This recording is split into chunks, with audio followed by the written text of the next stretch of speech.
ಏನು ನಡೀತದ ಆರಾಮಿದ್ಯಾ? ಆರಾಮ ಅಣ್ಣ ಎಕಡೆ ಇಲ್ಲ ಎಕ್ಕಡಿಲ್ಲಪ್ಪ, ಹಿಂಗೆ ಬಂದೇನೈತಿ. ಗೊತ್ತಾಗತ್ತೆ ಬಲ್ದಾಗ. ನೀನು ಡ್ಯೂಟಿ ಹೋಗಿಲ್ಲ? ಡ್ಯೂಟಿಗೆ ಹೋಗಿಲ್ಲಪ್ಪ, ಜಾಸ್ತಿ ಬಂದಾಗದ ಹಿಂಗೆ ಆರಾಮ್ ಕೆಲಸ ದುಡಿದು ತಿಂಗಳಾನಗಟ್ಲೆ ಮಾಡ್ಬೇಕಲ್ಲಪ್ಪ. ನೇತೆಲ್ಲ ಬ್ಯಾಸರ ಬರ್ತದ. ನಿಂದೆ ರಾಜ್ಯ ಕೆಲಸ ಆರಾಮ ನೈಸ್ ಮಾಡ್ಕೊಂಡ್ಗಿಸಿ ಎಷ್ಟು ನೈಸ್ ಇರ್ತದೆ ನೋಡಿ ನಿಂದು. ಹಂಗೆಲ್ಲ ಏನಣ್ಣ ಎಂತ ಮಾತಾಡಿದೆ? ಒಂದು ತಿಂಗಳ ದುಡಿದ್ರು 30ನೇ ತಾರೀಕಿಗೆ ಪಗಾರ ಬರ್ತಂತ ಗೊತ್ತಿದ್ರು 30 ದಿನ ಕೆಲಸ ಮಾಡೋಕೆ ಹೊತ್ತಾಡ್ತಾರೆ.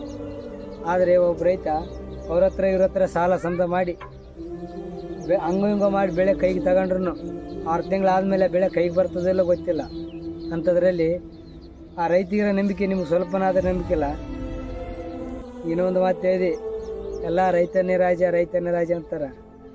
ಇನ್ನೊಂದು ಮಾತು ಹೇಳ್ತೀನಿ ಕೇಳು, ರೈತನ ಬಿಟ್ರೆ ಎಲ್ಲರೂ ರಾಜಣ್ಣ.